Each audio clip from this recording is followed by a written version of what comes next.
قال ترامب: القدس لهم. وقال الله عز وجل: فإذا جاء وعد الآخرة ليدخلوا المسجد كما دخلوه أول مرة ليسوءوا وجوهكم وليدخلوا المسجد كما دخلوه أول مرة وليتبروا ما علوا تتبيرا.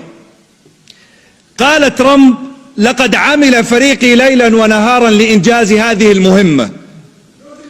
وقال النبي صلى الله عليه وسلم: لا تزال طائفة من أمتي ظاهرين على الحق لا يضرهم من عاداهم. قيل: أين هم يا رسول الله؟ قال: في بيت المقدس وأكناف بيت المقدس. قال ترامب: إن شعوب المنطقة نعمل لمصلحتها ولا بد أن تقبل بما عملنا.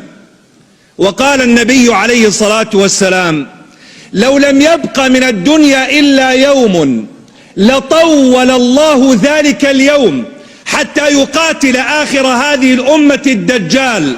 قيل: أين هم يا رسول الله؟ قال: أنتم شرقي نهر الأردن وهم غربيه، حتى يختبئ اليهودي من وراء الشجر أو الحجر فيقول الشجر أو الحجر: يا مسلم يا عبد الله، هذا يهودي ورائي، تعال فاقتله. قال ترامب: لا بد للعرب أن يعتذروا عن الحروب التي خاضوها. وقال الله عز وجل: ولا تحسبن الذين قتلوا في سبيل الله أمواتا بل أحياء عند ربهم يرزقون. إما أن يقتلنا كلام ترامب وأعوانه، وإما أن يحيينا كلام الله. ونحن على مفترق الطرق، لأنهم يخوضون حربا عقائدية يقرؤون ما هو مسطر في توراتهم ويعملون بمقتضاه، ونحن أمة إذا لم نعمل بما جاء في كتاب ربنا فلا قيمة لنا.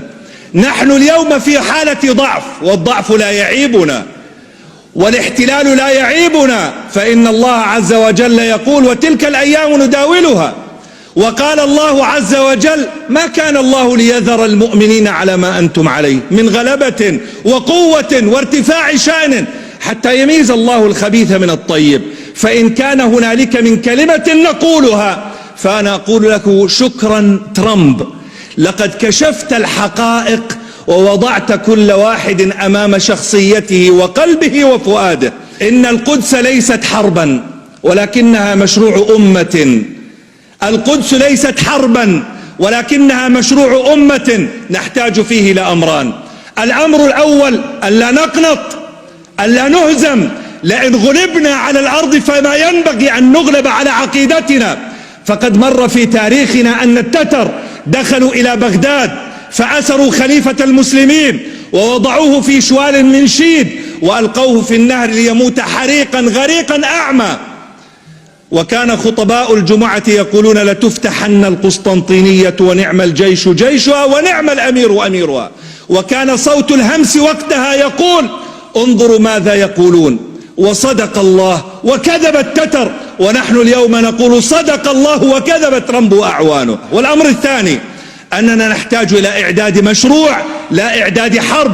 فنحن ضعفاء والضعف لا يعيبنا، ولكننا نحتاج أن نجعل مشروعا لأبنائنا نقولها لهم ولو كلمة: فلسطين عربية من بحرها إلى نهرها ومن شمالها إلى جنوبها. وبالعامية: لن يضيع دين وراءه مطالب. فلسطين عربية من بحرها إلى نهرها ومن شمالها إلى جنوبها. فلسطين عربية، فلسطين عربية، فلسطين عربية، فلسطين عربية، فلسطين عربية.